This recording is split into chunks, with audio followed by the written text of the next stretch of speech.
Welcome to the Passion for Pencils podcast. In this podcast, we talk about art supplies, pencils, paints, papers, coloring books, inspiration, and much more.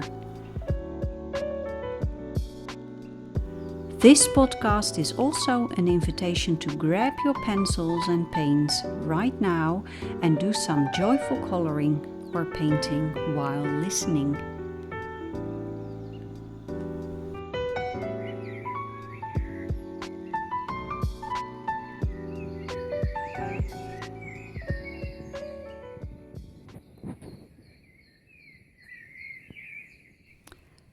Welcome to episode 3 of the Passion for Pencils podcast. I intended to post way earlier, but without writing things down, this podcast turned out to be a mess, and I learned a lesson. Preparation is key, so this time I wrote everything down, exactly what I wanted to say, and let's try again. It is January and it's winter here in the Netherlands. We just had some cold days and it was gorgeous with sunny skies, ice.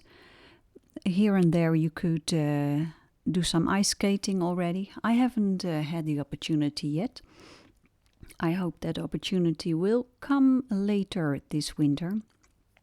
Something that I really enjoy now that it is January is that the days are slowly getting longer, and I appreciate that a lot, daylight. Here in the Netherlands we live around 52 degrees latitude. I don't know the words for that, but it's quite high up in the northern hemisphere. So in wintertime we do not have many hours of daylight. Around 4 o'clock p.m. things begin, the sky darkens already. That is in the end of December, so now we are halfway January and things are much better already. In December, I had a wish list. I made a wish list, and a couple of weeks ago, I had the opportunity to go to my favorite art materials store in Rotterdam and buy something from that wish list. And that was, drum rolls please, Derwent Lightfast pencils. Yes. I found a beautiful discount on the internet for the set of 24 pencils, so I bought that set online and then I went to that gorgeous art materials store in Rotterdam to buy extra pencils in open stock. So now I have about 35 pencils. I've been doing a little bit of testing, but not very thoroughly yet. But I can already say to you, I have not enough of those pencils. I need more, I want more, but that will come.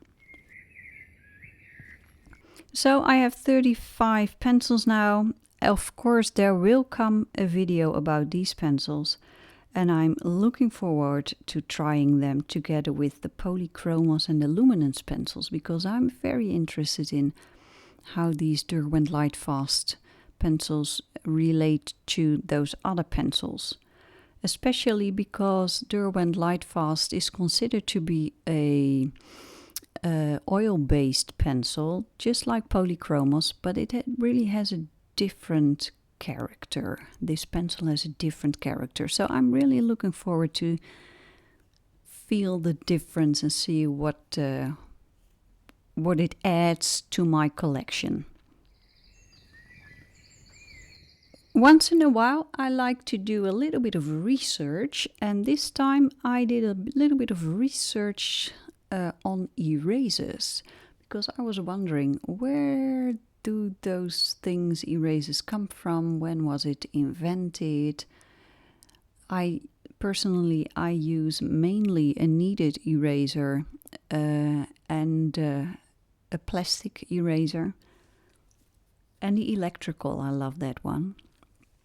that one is much older. The invention is much older than I thought. So I found some information about the history of erasers. So centuries ago, literally, they already used tablets of wax to erase charcoal or graphite from paper. They also used sandstone or pumice, but that is a lot more harsher material, and they used that to remove markings from parchment. And I read that they even used bread, the stuff you can eat,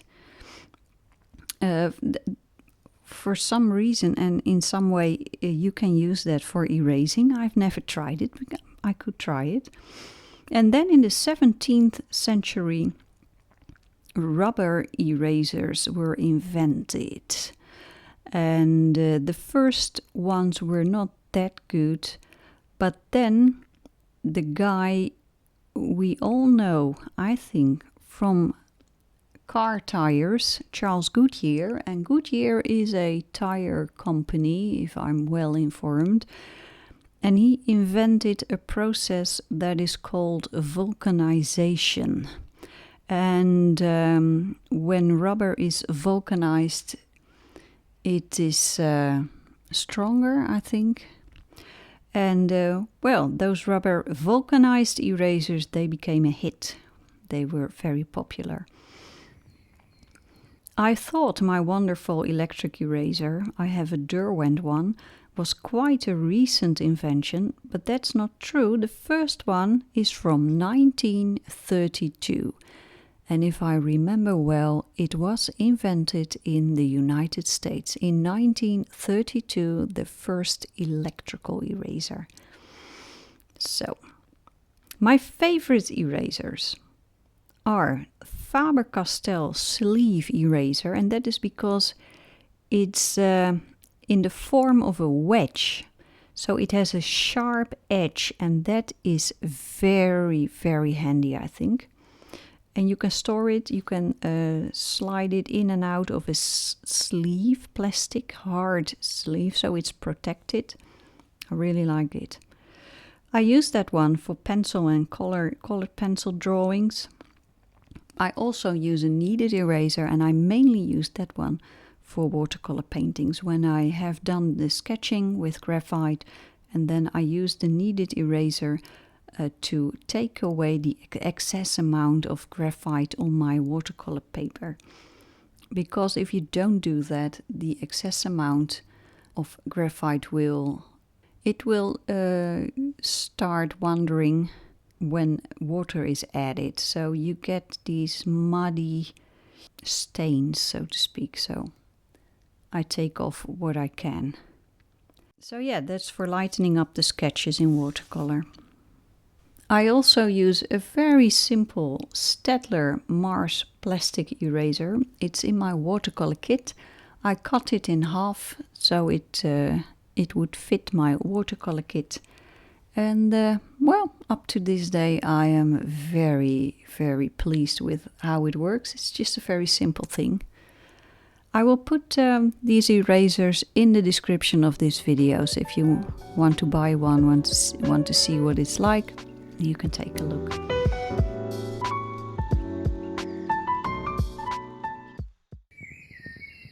What's on my desk? Well, there is something off my desk, and I feel very proud about that because I finished a painting. And finishing paintings and drawings for me is the most difficult phase of the whole painting and drawing thing. I love starting paintings and drawings, but finishing it, oh my goodness.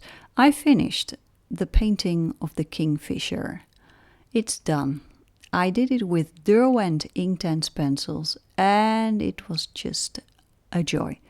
I also used a couple of normal colored pencils, the Pro colors, and I used polychromos pencils, so it's sort of a mixed media project. And you can see a picture of it on my Instagram account. Something that is on my desk right now, it's a little bit silly. It's a Christmas painting, and it's January. And in all of my enthusiasm, I started this nice painting. I recorded it, and I was hoping to finish it before Christmas, but it didn't happen. December is such a busy time of year that I decided I needed to change something, because I really want to show you a Christmas painting video. So I'm continuing to record this painting of this Christmas one, and then I will show you it next Christmas. So I have a whole year to finish this one. I think I can do that. There's something else on my desk, but not literally. And that's something that is so important that it receives all of my attention, and it has received all of my attention for the last 18 months. And that is the reason why you haven't seen many videos online, because I just spend my time differently on this one thing, and that is my health, restoring my health.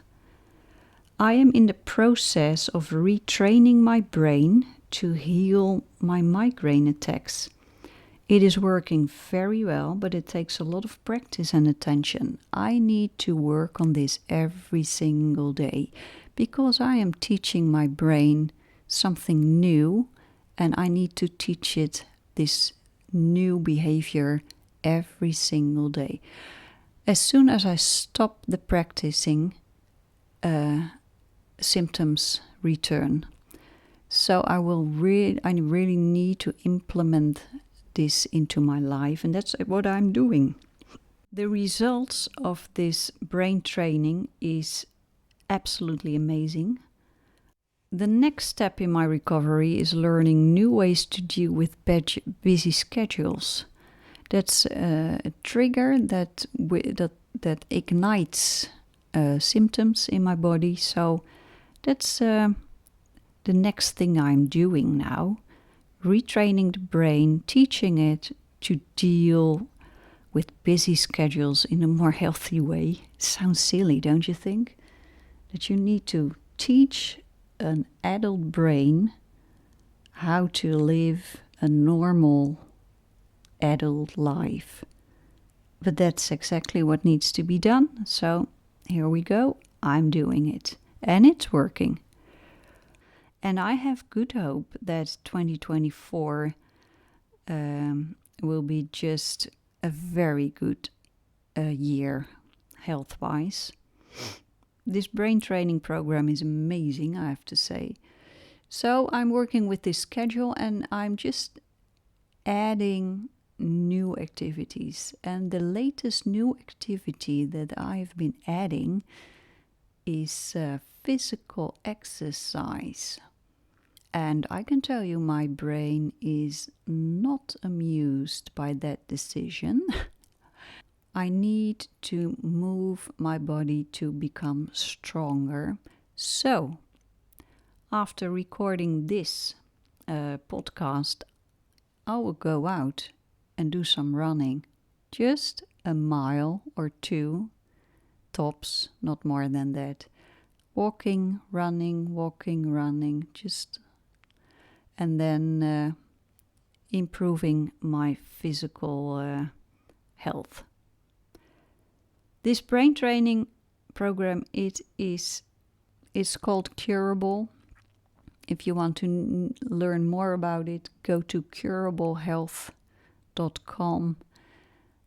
It's a lifesaver, I can tell you. If you have chronic illness, especially chronic pain, it's worthwhile starting this program or a similar one. There are several organizations who offer a program like this.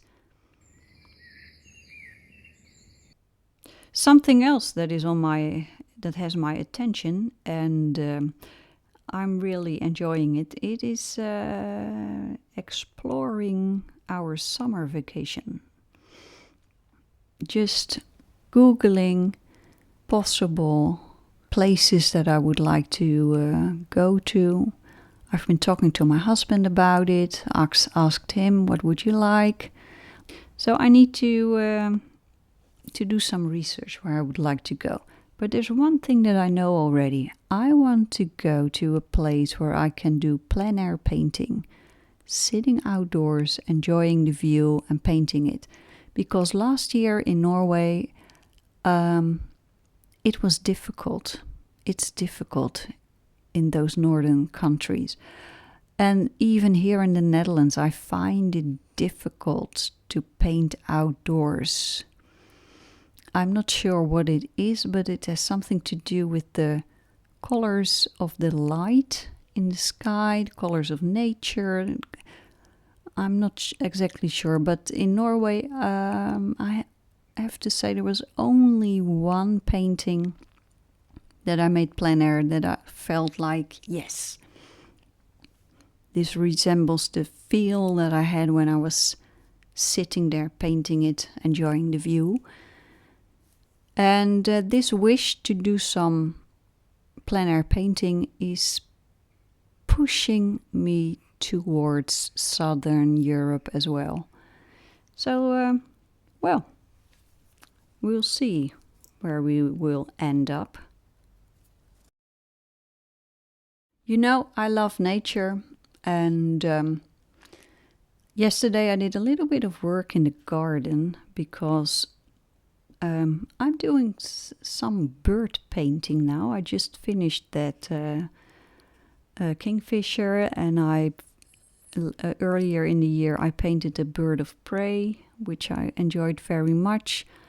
And yesterday I put a lot of bird food in the garden. I have this pole. It's a metal pole with all these where you can hang different types of bird food on. And it's really nice, really nice. We have grey tits, we have blue tits coming, the red robin. Yeah, it's just wonderful. I'm waiting for the woodpeckers to arrive. The last couple of years we had 2 woodpeckers visiting the bird food, especially these jars with peanut butter. Yes, there are special jars with peanut butter.